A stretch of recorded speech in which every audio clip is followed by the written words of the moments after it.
Hello hello hello. तो guys, मैं अब एक सीरीज शुरू कर रहा हूँ जिसके अंदर हम देखेंगे स्ट्रिंग इम्यूटेबिलिटी से रिलेटेड कुछ क्वेश्चंस। और यूजुअली ये क्वेश्चंस आपके जावा इंटरव्यूज में पूछ लिए जाते हैं।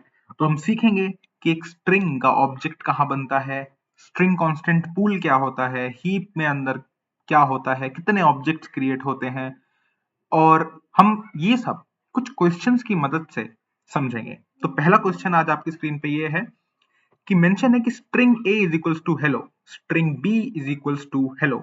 तो आपको बताना है कि ए को इक्वल बी और ए डॉट इक्वल्स बी, इन दोनों की वैल्यू क्या होगी। Take your time, 10 second 15 second लीजिए और एक बार इनका आंसर देखिए। ठीक है, शुरू करते हैं। तो जब भी आप लिखते हो string A is equals to hello, आपने क्या लिखा है यहाँ पे, आप ध्यान से देखिए। तो आपने एक ऑब्जेक्ट क्रिएट करने की कोशिश करी है यूजिंग अ स्ट्रिंग लिटरल।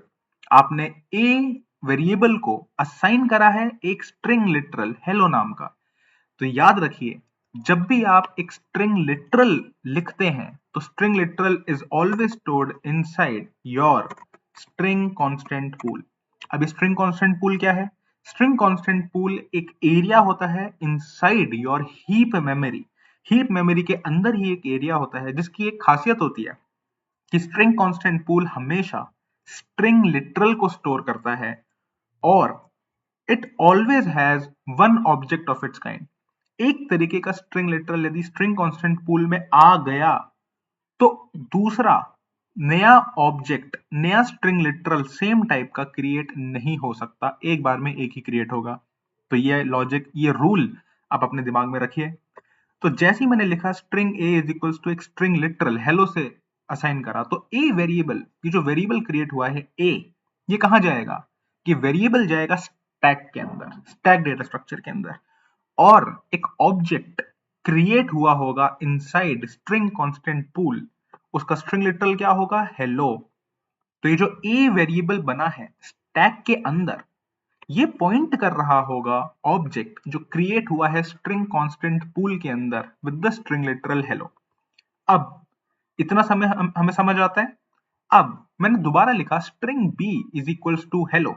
तो string B is equals to hello जब मैं लिख रहा हूं, तो अब सोचिए अब यहां पे क्या होगा। जैसे ही मैंने एक स्ट्रिंग लिटरल लिखा, तो क्या ये स्ट्रिंग लिटरल कोशिश करेगा कि स्ट्रिंग कांस्टेंट पूल के अंदर मेरे को एक जगह मिल जाए? बिल्कुल करेगा।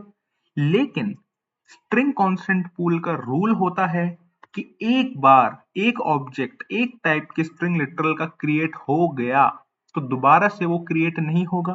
क्या इतना समझ आता है? हेलो जब ये देखेगा तो स्ट्रिंग कांस्टेंट पूल के अंदर इसको दिखेगा कि अरे, इस स्ट्रिंग कांस्टेंट पूल में ऑलरेडी एक हेलो स्ट्रिंग लिटरल पड़ा है, तो मेरे को नया ऑब्जेक्ट क्रिएट करने की आवश्यकता नहीं है। तो जब आवश्यकता ही नहीं है तो क्या मैं कह सकता हूं ये बी वेरिएबल जो कि स्टैक के अंदर बैठा होगा, वो भी उसी ऑब्जेक्ट को पॉइंट कर रहा होगा जिसको ए कर रहा है, दैट इज ये वाला हेलो। तो क्या ए और बी दोनों का रेफरेंस हमेशा सेम होगा? इसलिए ए इक्वल इक्वल बी, क्या ये क्या चेक करता है? ये रेफरेंस चेक करता है। डबल इक्वल्स रेफरेंस चेक करता है ए और बी का। तो क्या इसका आंसर मैं कह सकता हूं कि ट्रू आएगा? और ए डॉट इक्वल्स भी आप सबको पता है, हम सबको पता है कि इक्वल्स हमेशा कंटेंट चेक करता है, तो कंटेंट इज हेलो। तो हेलो मेरा, यहाँ पे भी मेरा, आई एम सॉरी, ट्रू मेरा आंसर आ जाएगा। अब मैं आपसे यदि पूछूं कि इस पूरे के पूरे स्निपेट में आपके कितने ऑब्जेक्ट्स क्रिएट हुए हैं, तो क्या मैं कह सकता हूं कि सिर्फ एक ऑब्जेक्ट क्रिएट हुआ है? इस इस लाइन ने, लाइन नंबर 6 ने एक ऑब्जेक्ट क्रिएट करा होगा hello inside string constant pool. क्यों? क्योंकि मैं एक स्ट्रिंग लिटरल से असाइन कर रहा हूं ए को। दोबारा से एक नया ऑब्जेक्ट क्रिएट नहीं हुआ होगा क्योंकि हेलो नाम का स्ट्रिंग लिटरल एससीपी में ऑलरेडी बैठा है, तो मुझे दोबारा से क्रिएट करने की नीड नहीं है। तो सिर्फ और सिर्फ एक ही ऑब्जेक्ट मेरा इस पूरे कोड स्निपेट में बना है। एक बार इस पूरे कोड को मैं रन करके देख लेते हैं क्या आंसर आता है। जी हाँ, तो हमारा आंसर दोनों ही केसेस में ट्रू ट्रू आ गया है। बात समझ आती है? Thanks for watching.